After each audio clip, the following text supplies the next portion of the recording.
Okay, so welcome back to another edition of the Nerdcast. My name is Dan, and on today's episode, we have none other than Murray Farnell. Say hello. Hey, everybody. Today, we're going to be talking a little bit about Murray and what he does, and some other just nerdy stuff that we like to talk about on the show. Most often, we like to talk about how our week has been. So, Murray, how was your week? Great. My girlfriend just got back into town. She's the lightsaber instructor for the city of Edmonton, and she was in Toronto at the World Stage Combat Conference, and she got certified in 5 countries and about 7 different weapons. That's pretty awesome. She did really well. Yeah, she was down there with another my co-host.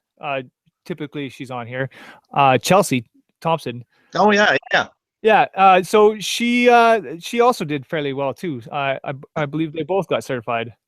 Yeah. At the end of this, so yeah, it was pretty awesome. Yeah. I'm kind of missing out on Chelsea for the last little while. Because she's been in Toronto. Yeah. So hopefully she'll be back here soon enough, and I don't have to do the show by myself anymore. So that's awesome. How about yourself? What else? Right now I'm sort of artist life, so I'm sort of in between gigs, working my day job, waiting tables, and just helping out with her kids, and just having living life. That's awesome. Well, we did miss our lightsaber instructor for the last little while. So it's good to have her back for at least one more. Yeah. I believe this is the last week of lightsaber training. Yeah, this will be the last week. All right, so that is pretty much about it. For myself, I really haven't done a whole lot.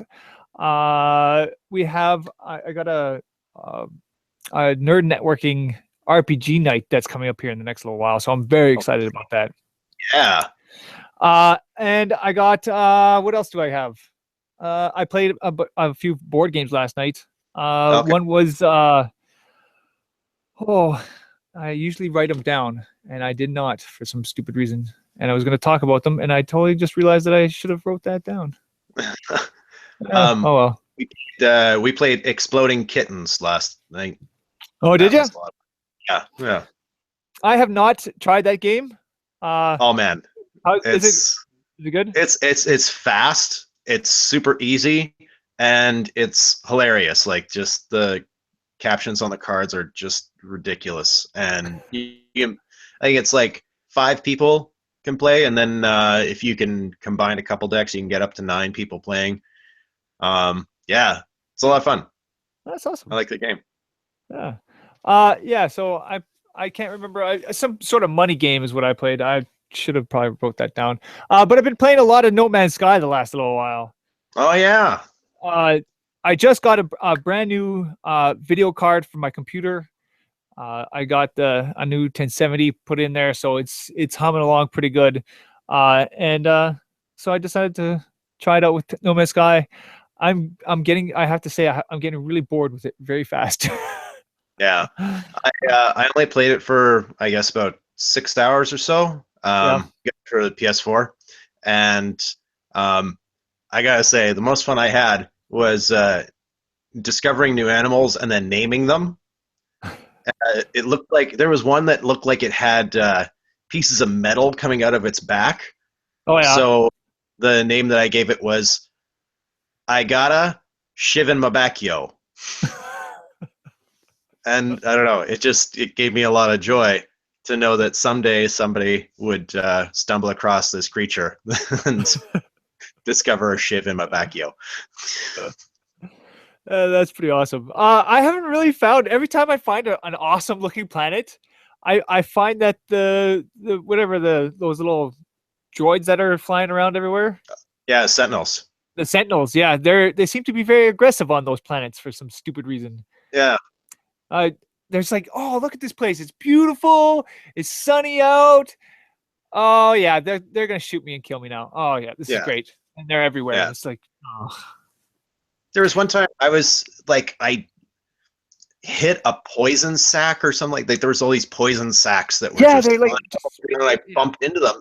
And then the Sentinels came out and they were like, oh, you can't do. So not only did I get poison sacked, I also got shot by the Sentinels. I was like, what kind of planet is this? This is the worst place in the world. I gotta get out of here. Ever. Yeah, I find that there's a lot of those planets last little while. I've been playing quite a bit of it, so maybe I'll keep looking. I'll find it. I'll find that one place that I'll settle down for a little bit and like actually look around. Most of the places I just kind of grab what I need and then I'm off, flying on to the next one. Yeah. That's pretty much about it. Anyways, let's just get into our news items that we have for this week. Yeah. So the first news item that what I have, we like to talk a lot about our robot overlords, and now they're becoming a little bit more squishy. In the news items today, we have an octopus robot. It's a soft-bodied robot that moves like an octopus. I mean, it's incredible to even think that they can make something that is completely soft and make it move. It's still in fairly, like, here's a shot of it. It's still in sort of the beginning stages, but it's pretty interesting looking. Yeah, like I read a little bit about it, and it's they use like multi-layered 3D printing technology to print all of the hardware that they put the programming onto, and it was just like, this is crazy. Like, just this, like, it looks organic. Yeah, there's a video that's attached to this as well. If you watch the video, you can kind of see how it moves a little bit, and it just kind of like puts more or injects more fluid into one of the limbs, and it moves around. Oh, it's creepy looking. But yeah, super interesting on how it all kind of works. It's also kind of interesting to think, because most of the time you think of a robot and it's really kind of like a stiff robotic arms and limbs, and to think that this thing is malleable. It's just an interesting concept and creepy. It is creepy. The robots are going to take over the world, and it's coming sooner than we think. This is the first step to Blade Runner. Yes, this is. I love that movie so much. Okay.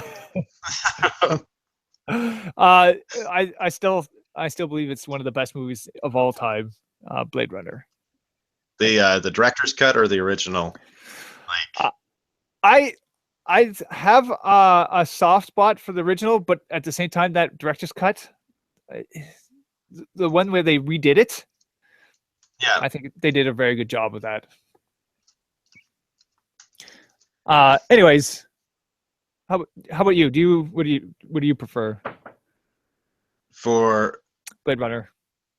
Blade Runner. I don't know. I watched the original, and with the voiceover from Harrison Ford, I didn't like.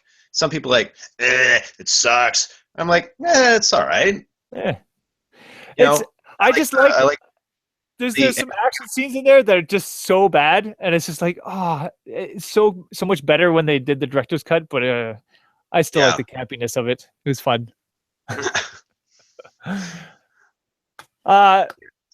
So anyways, our next news item, we'll just keep going along, is a spacecraft, Juno, has been skimming the clouds, or skimming Jupiter the last little while. It made the trip all the way to Jupiter. It's 5 years in the making for this thing. It's incredible. Uh, Yeah. Another thing, I don't know if you've read this one much. No, I haven't had a chance to read too much of it. I read a little bit more about it a couple of months ago, just as it was making the approach, but I hadn't seen too much of like the up close stuff that they've gotten so far. I just think Yeah. it's hilarious. I think it's hilarious that they named this spacecraft Juno. All of the moons around Jupiter are like, were in mythology Jupiter's like mistresses, and so they're sending Jupiter's wife to check in on all of the mistresses. Well, you might as well, right? Like, she's got to check in there at some point. It's nice that they have a sense of humor about that. Yeah, some of these pictures are incredible, especially the close up here. I'm sure we'll get some more over the next little while as they start coming in. Yeah. But yeah, it's beautiful. I think And it's still, the concept of, hey, we're gonna take this dart that is the satellite, and we're just gonna throw it. That it's gonna take 5 years to get there, and like just the amount of technology that's involved in getting this, like doing this it always blows me away. I always find it so interesting that they have the ability to just, we're going to launch this giant dart into the sky at this planet that's millions of miles away, and 5 years later it's going to hit 5 years later, boing. It's incredible because I mean, you got to think, okay, not only do you have to shoot it off into space, but you now have to land a moving target. That's going to be on its own orbit. And you got to think about how many, like, what kind of math goes into setting one of these things off to make it that it can get there. Well, and like Voyager also just blew me away, because not only was it, hey, we're going to send it to, view Saturn, we're like, they figured it out so that they could do flybys of Neptune and Pluto. Like, I mean, you had a spacecraft that you did the math so that it would take decades to get there, but it would just playing around with, okay, so this body is going to be here at this point, and we'll use the gravity well to slingshot it out to this point. And like, that's just, it's silly to me. Like, it's amazing that they can do that. That's phenomenal. Yeah, I mean, it's incredible to think that it's the stuff that they can do. Human ingenuity at its finest is right here. Yeah, absolutely incredible.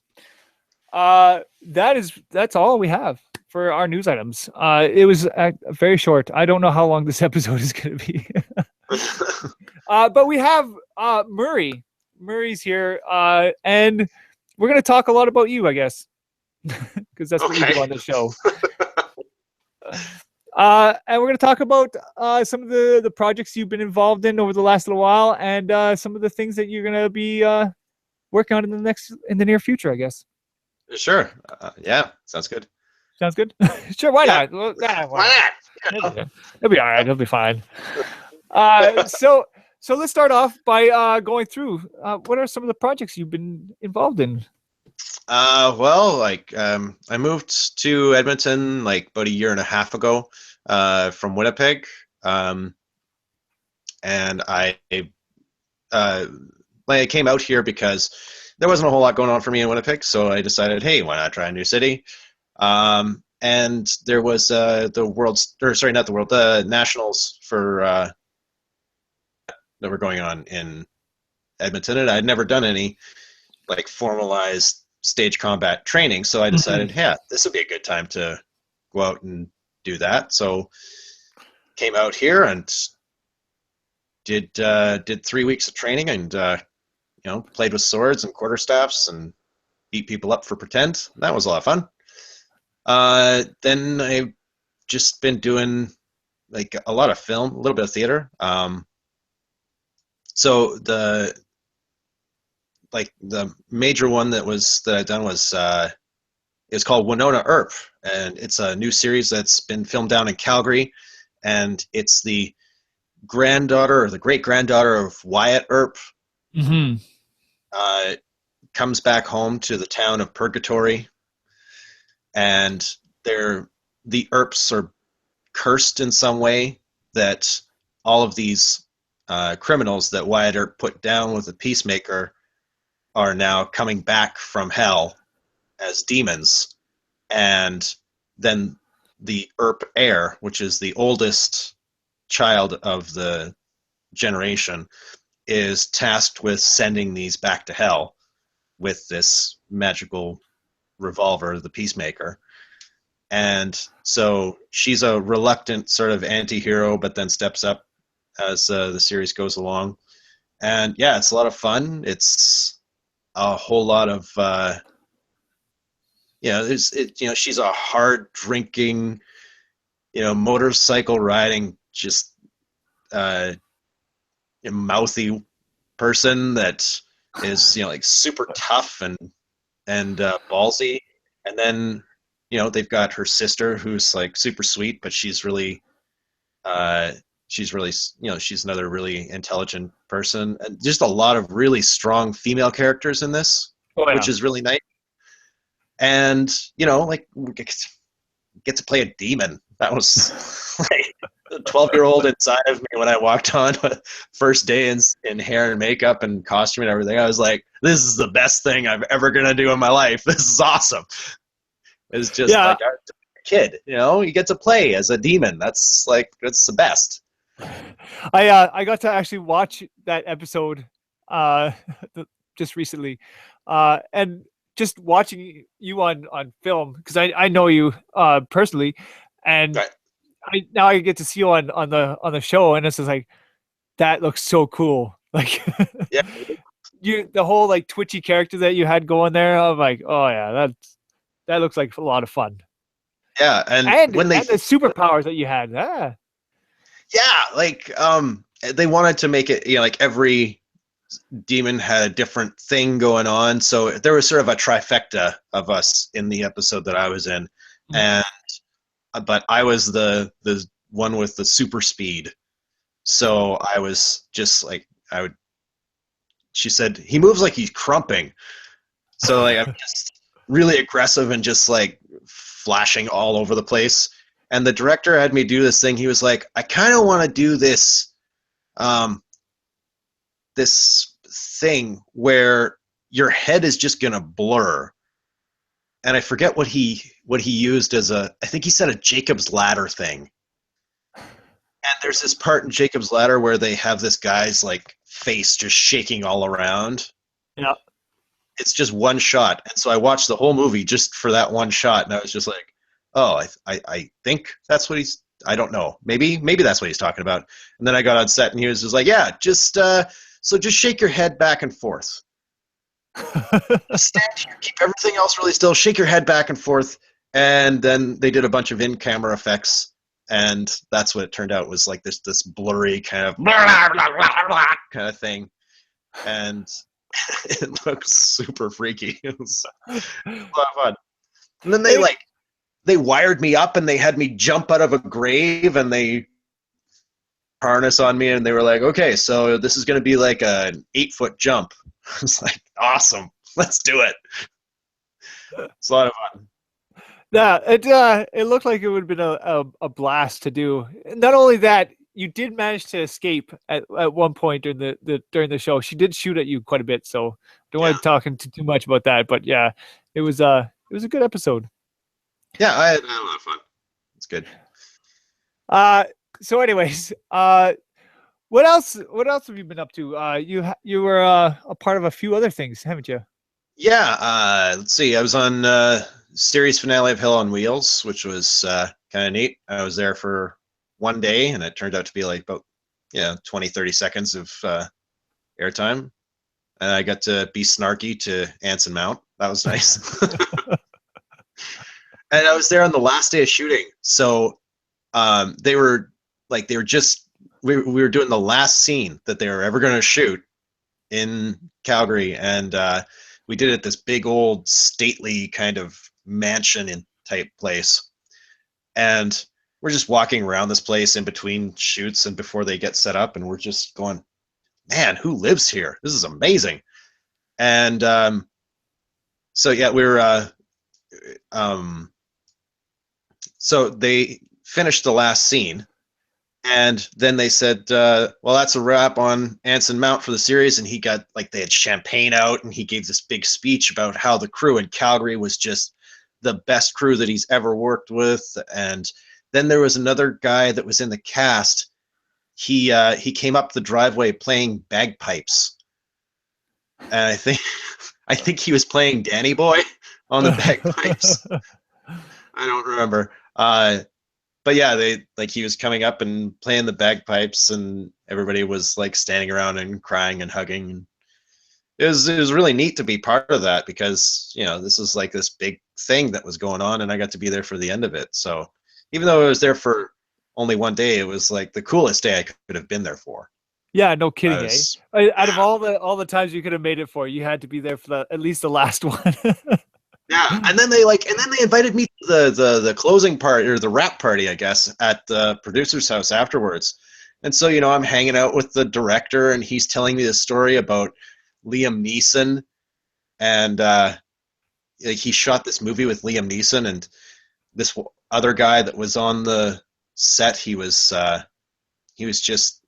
ended up getting arrested in Tijuana or something like that. And so Liam Neeson was like super professional, so he was just really quiet and like pacing one morning. And so this guy finally shows up on set, and he grabs him, and so the director is telling me the story. He grabs me by the back of the neck, and he yanks me in. He's like, he said it just like this. He looked at him like just one side, then the other, and then he looked at me and he says, "I think he'll be all right." And he looked at me and he goes, "If I'm on time, you're on time." And then lets him go. And they never had a problem ever since. I was like, wow, Liam Neeson's a badass. It was really, like, just this. So just hearing that story, it was really, really neat, you know, like this guy that had this breadth of experience in directing all these people, and just have him tell that story. It was hilarious. It was a lot of fun. Well, that's awesome. So let me ask you, you've done some on film stuff, and you've done a lot of like on stage stuff as well. What kind of things do you prefer to do? Do you enjoy one over the other, or does it really not matter to you? Well, it depends. Like, you know, film is a different beast, sort of, I guess. I, you know, definitely have more experience in theater than I do with film. You know, like, theater is just, it's really easy to, you know, get yourself set up for it. You spend all of your time on the front end, so you're preparing for, you know, you have rehearsals that run for a month before you open, and then you're doing the same thing every night. You know, like you set it down, you explore all your options, you set it down, and then you try and achieve the same thing. Or, you know, like, you still keep it fresh for yourself, but you're trying to experience that same story every night. And then with film, you don't get a lot of rehearsal time, so you're just sort of exploring that and doing all the mental work on it, but then you explore it with the other person a lot in the moment. So it's a lot less prep time, a lot less, you know, let's rehearse this. You sort of run through in your own mind how you think it's going to go. You try it out, and then the director's like, no, let's try something else. So a lot of times what you're seeing is the first time that you've experienced that particular set of emotions. So, you know, it's a different experience. Both of them are really cool. I really love stage because I like the you know, like the immediacy of it, and the intimacy, the communication with the audience. It's sort of a communal experience. Yeah. You kind of get the payoff almost immediately, right? Yeah, and there's certain things that you can do in theater that you can't do in film. There's, it's such a direct connection with the audience. I did a solo, like a one-man Daniel McIver show a few years ago called Here Lies Henry. And I did it in Winnipeg in this tiny venue. It was about 60 seats, and it was with the audience on three sides of me. So I was just in the middle of this. And he's like, the whole thing is this guy walks into a room and just finds himself in the middle of a bunch of people, and he doesn't know what he's supposed to do. So then he just starts trying to do whatever he thinks will get him out of that room. But, then, like he goes on all of these tangents and explorations and starts talking about all of these different facets of life and death and truth and lies. And so a lot of the times I would go and I would play with the audience. I would go up to them and I would be interacting directly with one of them, and making eye contact with a person who is watching you tell a story is a really different experience. And it's, you can sense that they're not ready to, like some people just aren't ready for that. They see you make eye contact with them and they kind of don't want to look at you. They want to look anywhere else. They don't want to have anything to do with that because it's too intimate. It's too personal. And the whole idea that I wanted to do with that show was I wanted to explore that direct connection with the audience and how I could make that happen. And because a lot of theater is very presentational. It's a lot of storytelling, and you don't get to break that wall. Or if you do, you're addressing the whole crowd. You don't get to address an individual.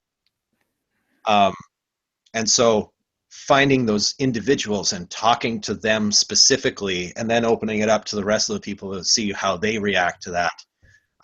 It was just a really interesting experiment. It was a really interesting process, and I really enjoyed it a lot. Probably one of the favorite shows I've ever done. That's amazing, because I mean, you get to try different things with like a theater sort of atmosphere, I guess, so to say, right? Yeah. So what kind of projects have you been involved in for theater then, other than that one? Well, there's so I did I was involved with Jubilation's Dinner Theater for a few years, and I did a lot. They had 3 Pirates of the North Saskatchewan shows, and so I was Captain Jack Partridge, which was the Saskatchewan equivalent of Jack Sparrow. So yeah, I did those runs are like 9 months apiece. So I played that character for 27 months of performances. Wow. So yeah, it was a big part of my my professional life, I guess. And then I did a couple of main stage shows in Winnipeg. Well, one main stage show and one touring show for the big A house there. I did a show for MTC called The Shunning, which was like a play about Mennonites in southern Manitoba and, like ostracizing somebody. And then I did like a Norm Foster comedy that toured throughout Manitoba and northwestern Ontario for a month and a half. And then I've, I've done shows like The Crackwalker, which was like a really dark kind of visceral piece that was written by Judith Thompson, and we implemented elements of Buffon, which is a dark clown.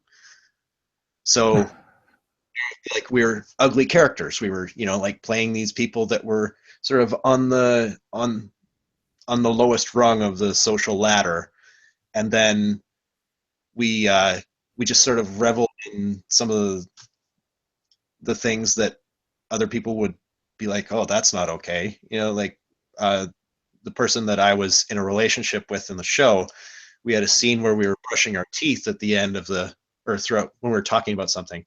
And so then we started laughing and we started brushing each other's teeth and then making out with all the toothpaste being all the rest.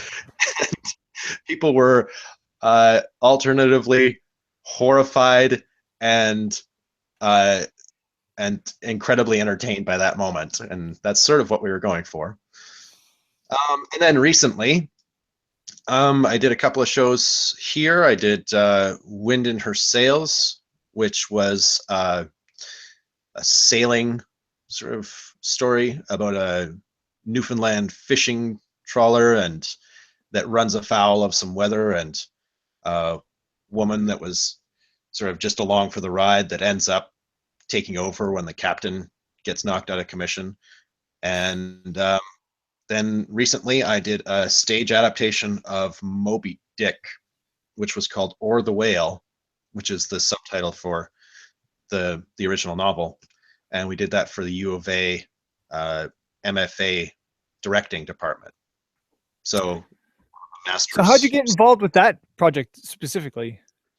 Well, I had taken a Shakespeare workshop with Doug Mertz, who is the school director for the Foot Theater School at the Citadel, and he was in the show, and their Starbuck ended up not being able to do it because he was involved in a different show. So they were looking for a different Starbuck, and the director said, "Hey, does anybody know anyone that's had a history of playing sailors or anything like that?" And Doug knew about my pirates things and the Wind in Her Sails, and he was like, "Yeah, actually, I know a guy." And I came in and auditioned for him, and he really enjoyed my audition, and then I went in and joined the cast. Awesome. It was really neat because some people, they were like, it was like being in a backyard with a bunch of boys that were, like playing with sticks and sheets and trying to tell the story of Moby Dick. And that's sort of what it was. We were using sort of found things that we would have on the set. We lit it with like pot lights that were on the stage, and we would move that around, and one of the characters that was the narrator, he would pick it up and he would move it around and light different people, and then we would make a boat out of a length of rope, or we would make the sound of rain with some seeds that we had in a bucket, and we would just pour it from bucket to bucket, and then we would just amplify that.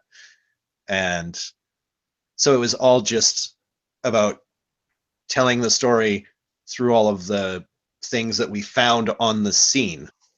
And yeah, it was neat. It was really cool. And it was a big story. Like Moby Dick's a big story, so it was cut down from the I think he said the original table read of that show was something like 4 hours, and they're like, okay, we can't do that. We got it down to a couple of hours, so that was good. But people don't want to sit around for 4 hours in a theater? It's weird. I went to see Angels in America when it was playing somewhere, and then part 2, and all together that's like 7.5 hours. So that's incredible. It's a long. I can't imagine being in that show. That sounds like a marathon. That seems like it would be, that would be intense, to say the least. Sorry, go ahead. No, I was going to just ask you a little bit about being just sort of an actor in Edmonton. How does it feel like? Because I mean, I don't know of too many other acting jobs or acting things. Is it growing, or is it like? There's a lot of independent film that's going on here, and the theater scene is really bumping. Like there's a lot of independent, smaller companies that are putting their, like have a thriving following, like the Varscona and Northern Light and Thou Art Here, Catch the Keys with Beth and Megan Dart, just all these people. They're really a lot of DIY kind of stuff. People really wanting to go out and just make something. And so they just decide, well, we're going to set it up. And so they start doing it. And, Winnipeg is very similar. I've had a very kind of similar experience in Winnipeg as to here. But there's a little like the A houses are, we have the Citadel, and then we have like Shakespeare in the Park, or I forget. It's like here. I forget what that's called here. It's horrible. It's just slipping my mind right now.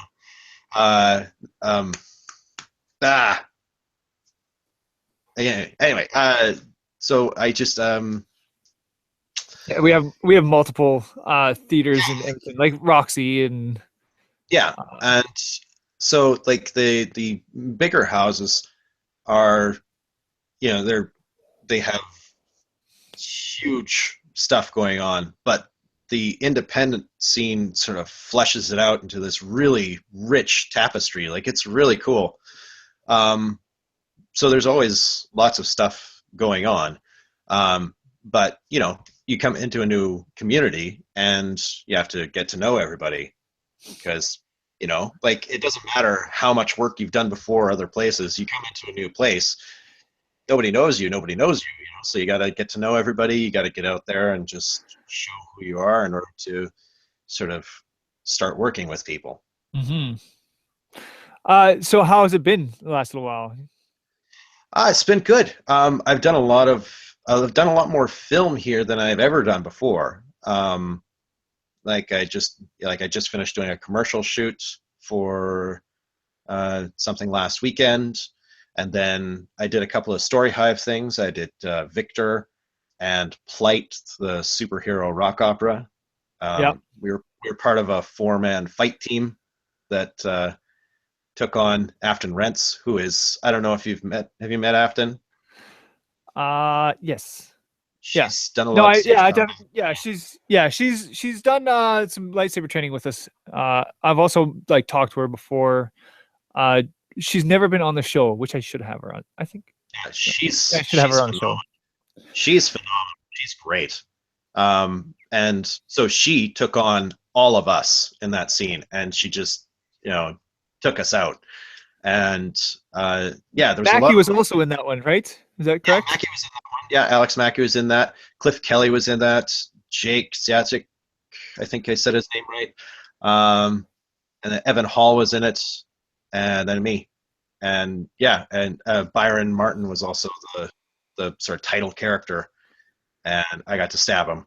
Well, no, I didn't get to stab him. I got to try to stab him, and then he had the knife. You guys ran into him, and he stabbed himself.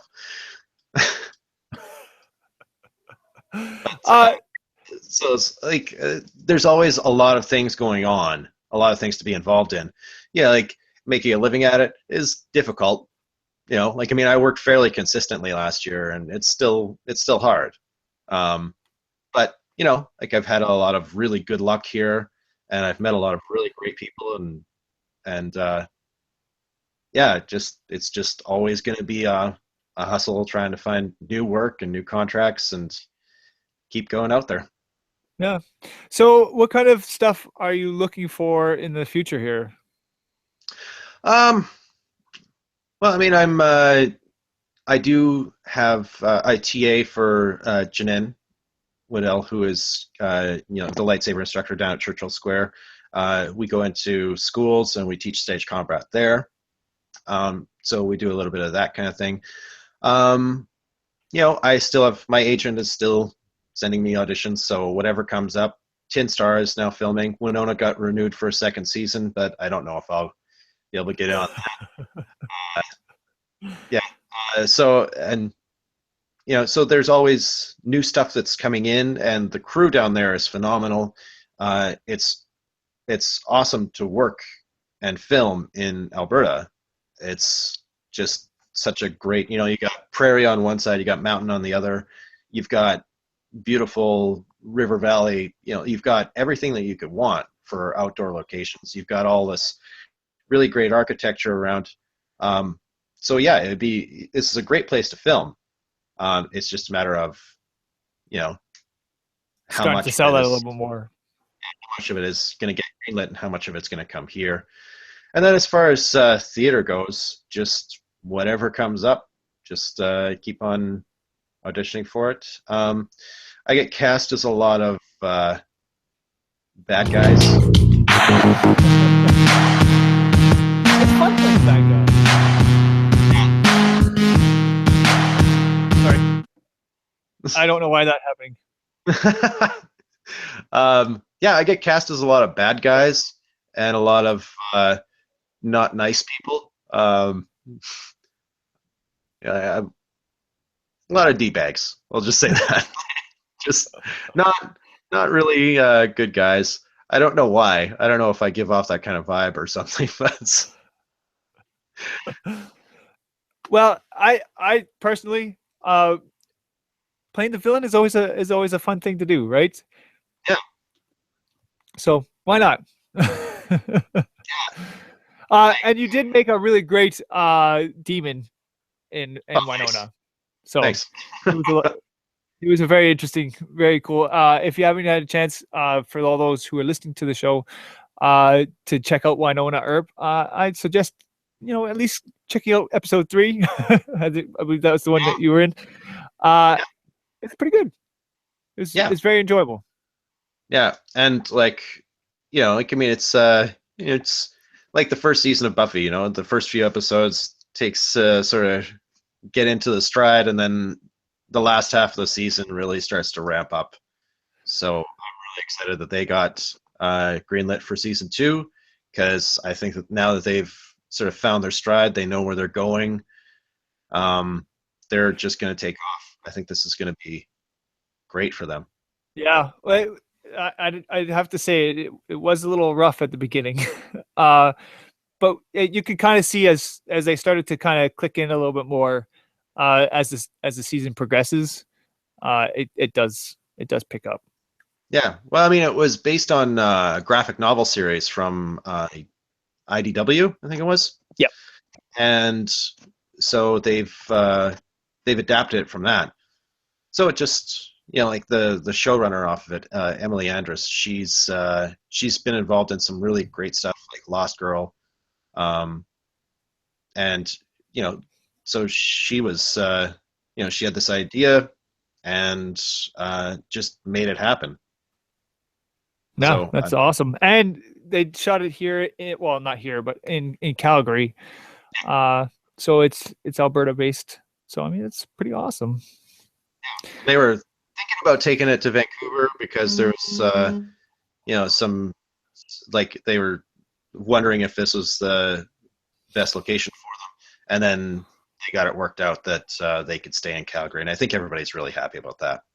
Yeah, it's a great shot location. It really does match the feel that they're going for. So I mean, it's pretty nice looking. Anything else you'd like to add? Like, where can people find you? What are you working on right now? What kind of stuff are you doing? Well, right now, you can keep an eye out for me on I think they're going to air it on television as well as on the web. It's a new app called Hi Ho. I'm playing Lucky the Dwarf. So I get to do a little bit of that. I'm also going to be voicing some characters on a series called World Trigger. I just got onto the Chinook roster, so I'm going to be doing a little bit of voicing for some English dub for some Japanimation. And if you want to see some stuff that I've already done in the past, there's Landfust Quest. I voice a couple of the people in there. I voice Plominth, which is like the village elder, Scamot, who is like the village thief, and then I voice one of the bad guys, Trolls, sort of henchman troll. So me and another guy in Winnipeg did that. It's called Landfust Quest. And then a few years ago, I did a puppet show called Lost Tales of Brothers Grimm. Not sure where you can find it. I've got a piece of it, so you can come to my place and we can watch it. I don't know if you want to go through that, and I've got to talk to other people here. So, yeah. So just Nothing on the horizon just yet, but there's a couple things. I've got a couple auditions pending, so nothing I can really talk about at this moment, but we'll see. Awesome. Well, I want to thank you so much for coming on the show this week. It was great having you on. I like to, leave off with a few things. The next little while, there's not a whole lot of events that are going on. I like to talk about some of the upcoming stuff that's happening in the city. The main one that's happening in the next little bit is obviously the Edmonton Expo. Edmonton Expo is happening on September 23rd. We will definitely be there. We got our passes already set, and we're ready to go. We also have Game-A-Lot that's happening in October 21st. That's going to be happening. It's a board game convention held by, I think it's Mission Fun and Games. And then in November, we're going to be doing Extra Life this year. I am just in the process now of getting some stuff together, which I'm very excited about. And we're going to be starting our fundraising campaign for that in the next little while. So keep an eye out for that. It's going to be cool. Pretty exciting. That we will be raising funds for the Stollery, and we'll be doing a 24-hour gaming thing here. I'm going to have a whole big setup. It'll be awesome. So keep an eye out for that. So that's that. I'll have more information up on our website as I have more information about it. That's about it. You were mentioning like you were doing like an RPG night. Yes. Like what RPG you're playing? We're playing Star Wars RPG. Okay. So what I do, because I love Star Wars. Star Wars is pretty much so much of my life. We have pretty much every second week we've been getting together. The crowd is getting so much bigger. It's kind of getting out of hand, but whatever. Anyways, we have I think about 8 people that are involved with the RPG. That might not be including me. I can't even imagine. Anyways, so people just come over to our house and they fill up my basement, and I do the GM thing for it, and it just is a lot of fun. I am surprised that so many people show up. I'm surprised that I can actually manage that many people. So you GM for all of these people? Yeah, it's and just there's about 8 people that show up. That's a big group. I know. Mackie's one of them. He comes over. Yeah, Mackie and Glenna. You got room for another? Come on over. I would love to. Why not? I played Shadowrun for like 15 years. Yeah. And a little bit of Pathfinder, a little bit of D&D. I tried my hand at the Firefly role-playing game a little bit a few years ago. I tried running it, and man, I was not good at it. But I still like the system. I like the world, so. Yeah, we got quite a bit going on here. I'll talk to you a little bit more after the show here. Yeah, for sure. So anyways, that's pretty much about it for this edition of the Nerdcast. I want to thank everybody out there for watching or listening to this episode. This is episode number 50, by the way. We didn't really do anything special for it other than having Murray here. So yay, Murray, you're number 50. Number 50! That's it. That's all. I want to thank everybody for watching, and I'll see you guys on the next one. Thanks. And that's when the music's supposed to hit.